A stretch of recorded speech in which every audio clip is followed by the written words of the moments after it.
just say it's too hard to handle. I just don't know. Like, I'm not, people say like, I can't see, celebrating this year, or that kind of thing, right? Or I'm full of worry and I'm anxious and things like that. That's a normal thing and that's good. I mean, it's good. I mean, it comes from a good place. That's what I mean. Yeah, Not a good response yeah. because we have to channel that response and it's okay. So what am I going to do about it? Like, so, how can I help kind of thing, right? Mm. And when it comes a special time like Rosh Hashanah, Yom Kippur, the question is more, how can I help? What can I do? Um, I just saw yesterday actually a video of a soldier coming out of a mission, just coming out of a mission. And I don't know what prompted this, but it's a beautiful video. And the soldier says to all those people around the world, you just need to know you have no idea what it means to us, that you're praying for us and thinking about us. You are listening to the JP Show, where we discuss the issues you care about from a Jewish perspective.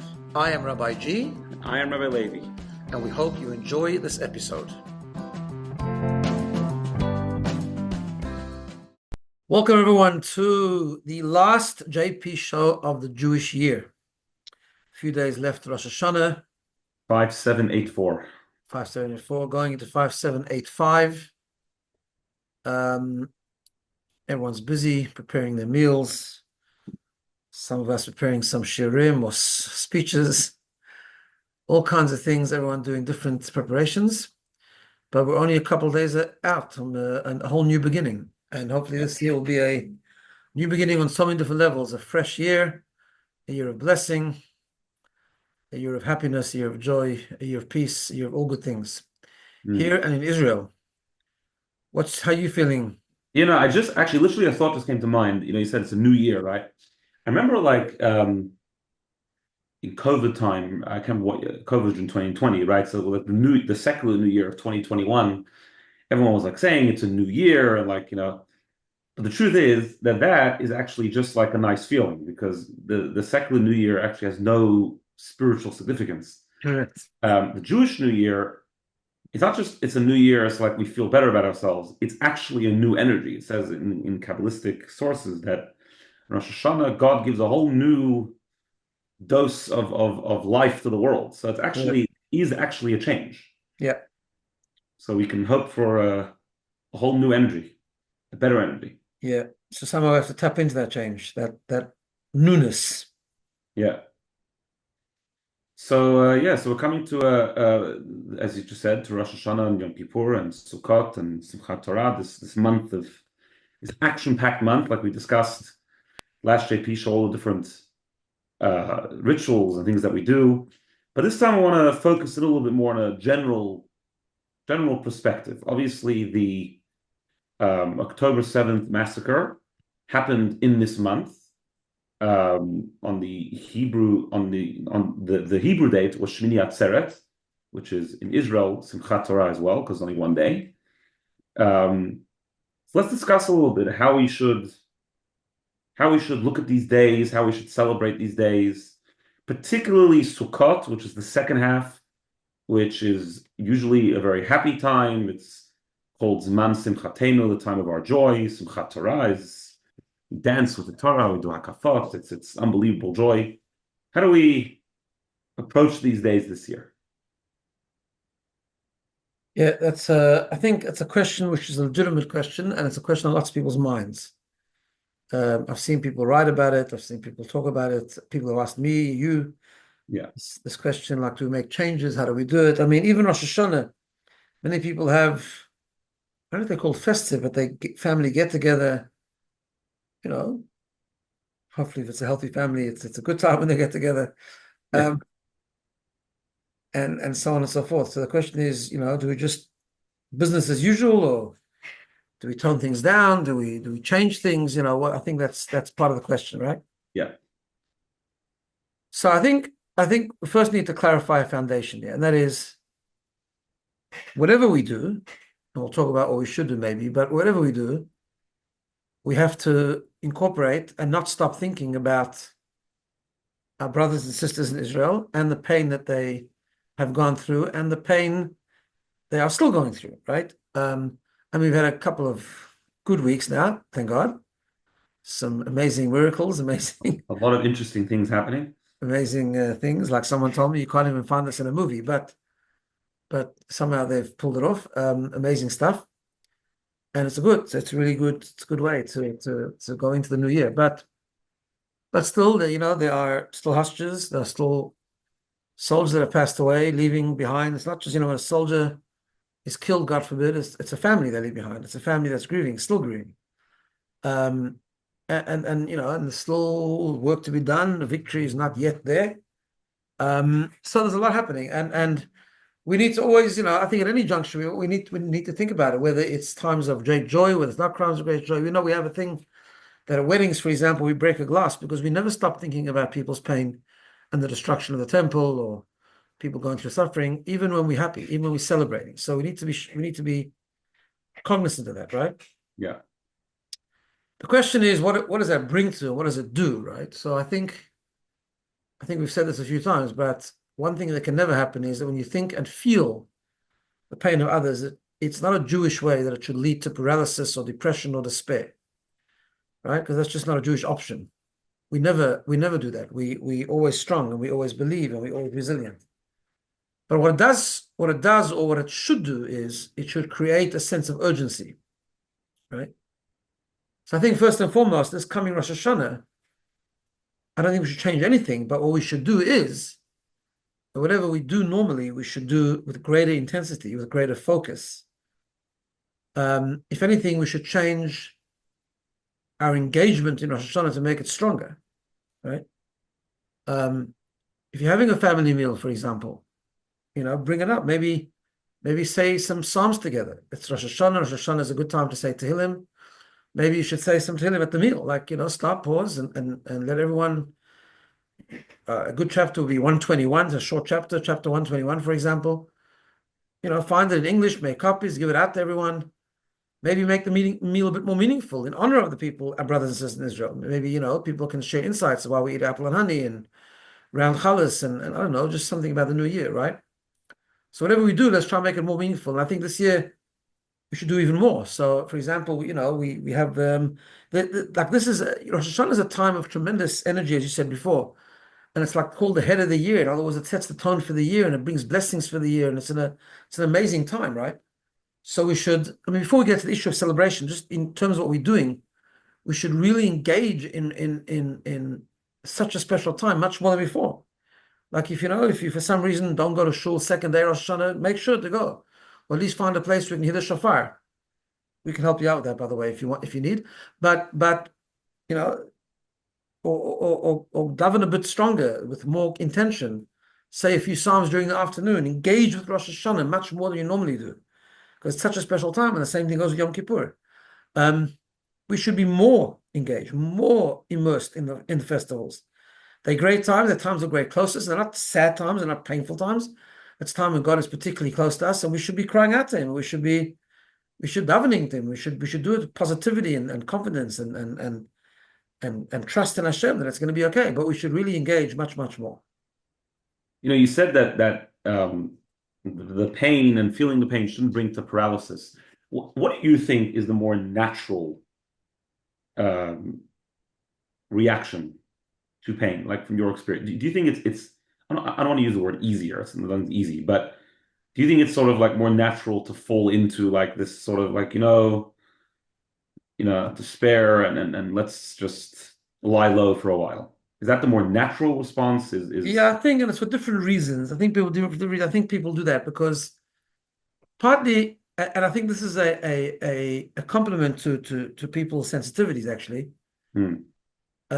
The people I've spoke to and people speak to me, I found that people are really, they actually feel they're in pain and they're overwhelmed. Yeah. Like what is going on here? Like again and again and again, right? And it hasn't finished and it's been a year. And honestly, it's literally been a year. In the secular calendar, it's a year this coming Monday. Yeah. A week from today. The Jewish year, it's a bit more. It's a year, a couple of weeks later, Shmini Atzeret, right? But it's crazy. So people feel like overwhelmed, and therefore the kind of default natural position is to just say it's too hard to handle. I just don't know. Like I'm not. People say like I can't see, celebrating this year, or that kind of thing, right? Or I'm full of worry and I'm anxious and things like that. That's a normal thing and that's good. I mean, it's good, I mean, it comes from a good place. That's what I mean. Yeah. Not a good response. Yeah.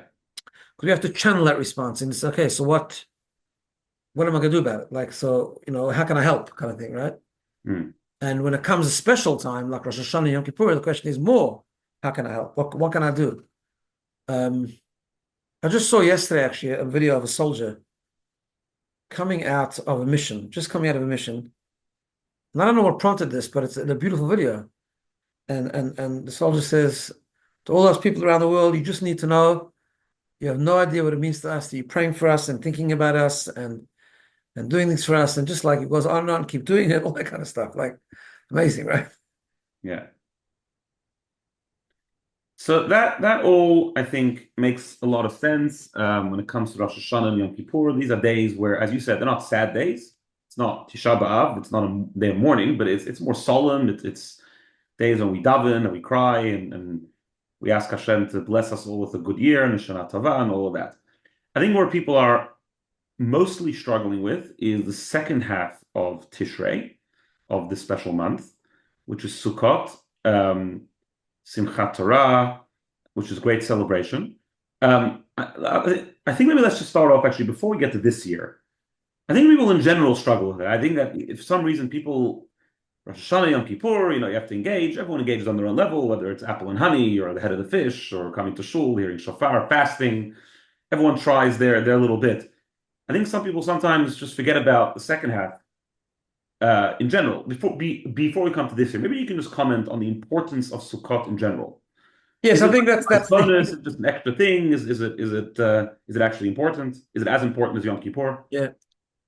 So it's such an important question because I think that we do need to clarify that, and that is that there are three festivals, or maybe four festivals in the month of Rosh Hashanah, which is Tishrei, right? There's Rosh Hashanah, Yom Kippur, and then there's Sukkot, and Sukkot ends with another thing called Simchat Torah, or Shmini Atzeret and Simchat Torah.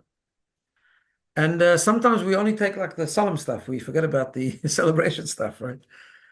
But the truth is that Kabbalistically, particularly, I mean, Yom Kippur is the most beautiful time. Sukkot is the most beautiful time, and in fact, it's a greater time. We are taught that in our relationship, like the Rosh Hashanah Yom Kippur is when we reestablish our relationship with God, and we do it, at the beginning of the year and bring down blessings of the year. But it's done much more in a sort of context of focus and solemnness. It's a little bit like, I'll give you an example. So Sukkot is like the celebration. We celebrate our relationship, right? It's a little bit like a chuppah and a reception of a wedding. I always say they're both very, very important, but you wouldn't want to only have a chuppah and not have a celebration, right? Yeah. So that celebrating the relationship, once we've established it and we've reestablished it and reconnected, it's a time of tremendous closeness. And in fact, the Kabbalists tell us that on Sukkot, when we sit in the sukkah, we're in the presence of God. Like the sukkah is like an embrace. God is embracing us. And when we come to Simchat Torah and we dance, that's actually the most holiest time in a way. It's funny, it doesn't sound like it. It sounds like a party, but it's not. It's tremendous celebration, but it's a time when God is really close to us, and there's like this bond and this expression of the soul and expression of the relationship that happens on Simchat and Simchat Torah that is actually deeper in a way. Than Rosh Hashanah and Kippur. Now you can't just have it; you got to go through a Rosh Hashanah and Kippur first. But then you arrive at this amazing connection, right? So I think first of all, just getting back to what you said before about this year, I think this is the year. If there's ever a year, it's not a year to say, oh no, a celebration, and I'm not embracing a celebration. It's this year for sure not, right? On the contrary, this is a year to be even more Jewish and to really engage in Sukkot, like find a sukkah and sit in it, and even once during Sukkot, or try to make the blessing on the love and the etrog, or maybe consider going to shul and Simchat Torah to have a good dance, like to dance with the Torah, etc. So it's a really special time. Yeah, but I guess I think what people are that's true. I think what people are struggling with is specifically when it comes to Shmini Atzeret and Simchat Torah, which is the day when it all happened. Is it like insensitive to dance? Like you're talking about a day where, on that day itself, 1,200 people were killed, massacred in the most horrific way. And then what followed because of that day over the past 12 months has been just more death and more mourning and more suffering. So how does sort of dancing fit into all that? So it's an important question. I actually spoke about it this past Shabbat in Shul. And I'll share with you a few perspectives, right? So first of all, and this I heard from Rav Perez, who's the head of the World Mizrahi, and he was in Sydney lately, and he spoke about it actually because he had a personal experience, as many people know. He when the war broke out, he has two sons. One was injured in the leg and recovered afterwards, and this one was engaged and about to get married. Another one went missing, to be discovered later that he was brutally murdered by Hamas. But at the time, they didn't know that. They didn't know where he was. He wasn't sure if he was hostage or captured or whatever. And his son had to get married. They decided to go ahead with the wedding. And it was the question of how to celebrate that wedding when at the same time you've got a son that's in captivity, or we don't know where he is, right? And he went through a process in his own mind, but essentially he came up with the following idea. And this is well sourced in Jewish writings, that as Jews, we actually have an amazing capacity. We have a capacity to carry two contradictory emotions at the same time. It's a very important thing. People don't think you can do this, but we can actually. And this idea where you can rejoice with pain and in pain. So you don't park the pain, but you have the pain, but you're sensitive to the pain. But it's Simchat Torah, and it's time to rejoice with our relationship with God and with the Torah and so on. So we still dance. Maybe you dance with tears, but you dance, right? So that's one perspective. The other perspective is one that I saw written from a rabbi called Rav Rimon, and he gives two ideas. The first is a common thought, but he brings it up from a beautiful story. He said he met a soldier coming out of Gaza. He has a lot to do with soldiers and helping them out and all kinds of things. Yeah. Met a soldier who was coming back from a mission in Gaza. He came back to his town, and Rav Rimon asked him the following question. He said, do you feel funny or strange when you come out and you see that life is just going on as normal? People are going to restaurants, coffee shops, there's weddings happening, business as usual kind of thing, right? Does that bother you? Do you think it's insensitive? You just come out of a mission in Gaza fighting and risking your life, and people are just going about life as normal. And he said the following. He said an amazing thing. He said, Rabbi, if I would come out of Gaza and I would see things not as normal, I would be really question myself, what am I doing? What am I fighting for? But when I see that things are going as normal, people are going on with life as they should, with simchas, with good things, then I know that I have a purpose. I know what I'm defending. I know what I'm winning for, right? So he makes the point that the war is not just to destroy us physically. The war is to destroy us spiritually and emotionally. And therefore, not minimizing the joy, toning down the simcha of Simchat Torah, even though it's the day that happened. And of course, it needs to be incorporated and we need to dedicate things to them on that day, and it has to be constantly on our minds. But minimizing the joy is actually letting the enemy win. Yeah. And we just can't do that. Now, number one. Now, the second point he makes is that we also have to celebrate the good things that have happened. We need to be conscious of the fact, and this is, it's really important that, right? We say the Amidah every day in our prayers, and there's a blessing where we always bless God for the daily miracles. That's interesting because the Amidah is a time where we actually pour out our heart to God and we ask Him for things that we need or things that we're lacking. And yet we still pause and say, I know there's challenges, but there's amazing things happening. And the same thing is particularly true with this past year. There's so much heartbreak, there's so much pain, there's so much challenge, but at the same time, there's some amazing miracles that happen. I mean, the last 2 weeks are incredible. I mean, just absolutely incredible, right? There's so much spiritual awakening happening. There's so much positivity happening. I'm on a website called Israel Positivity, where just the most amazing stories come out, right? People are connecting Jewishly, people are proud, people are more united. It's just amazing, actually, what is happening. The Jewish soul is burning strong, and just the Jews are just amazing people, right? The inspiration that the soldiers, the Chayalim, and so on are providing is just, it's beyond. We have to celebrate that. We have to celebrate with faith and with we have to remember the pain, of course, but we have to also celebrate and identify those things that God has given us, those gifts that He has given us, and that are actually truly amazing, right? So those are two of his perspectives. But then finally, I just want to share with you something I said on Shabbos, and I think it's a fundamental concept in general. In Judaism, everything has a purpose. We live a life of purpose, right? Which means that if we dance, it's also got to be dancing for a purpose. There's a big difference between true joy and pleasure. To have a party just to, drink booze and dance and enjoy yourself. Okay, maybe someone needs it once in a while. I don't know, but that's not a holy thing necessarily, right? That's not really something that we engage in a tremendous amount. We shouldn't really. Yeah. We never just party in Judaism. There's always a purpose to something. And every time of the year has its time when we express our purpose in different ways. Now, the underlying foundation of everything that we serve God with is joy. We say we should serve God with joy, even on Tisha B'Av, even on sad days. Even Rosh Hashanah and Kippur, okay, we don't openly dance and sing, but we daven more and we cry. But it's the underlying thing is positivity, joy to be Jewish, and that's the foundation. But there are days in the year where the purpose is expressed through dancing and through celebrating, right? So here's the point in short. The point is that when we come to a day like Simchat Torah, which is the day that we celebrate our connection with God, and we are taught that we should dance and celebrate together with the Torah and with each other. Dancing on Simchat Torah is like praying on Rosh Hashanah. It's a part of serving God. It's not just a party. And sometimes it's difficult to dance with a focus, dance with a purpose. Maimonides says that true joy is actually difficult. True joy is avodah. It's like hard work. It's easier to pray with focus than to dance with Yeah, focus. it is. It's harder. It's harder to. It's exactly. It's easier. It's easier to pray with focus because it's harder to dance that way because it's easy just to slip into just dancing for the heck of it and just for having a good time, right? But no, we dance. It's dance with a focus. We dance because we're focusing on our connection with God, with the Torah, and that's why I think this Rosh Hashanah we have to daven like never before. We have to pray deeply, much more deeper than before. This Simchat Torah we have to dance more than before. This Rosh Hashanah we pray for what we need, but we pray for the soldiers. We pray for our brothers and sisters in Israel.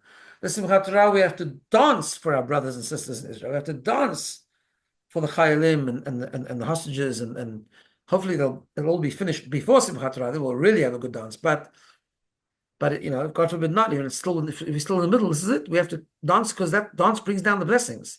Just like prayers brings down the blessing on Rosh Hashanah, dancing brings down the blessings on Simchat Torah.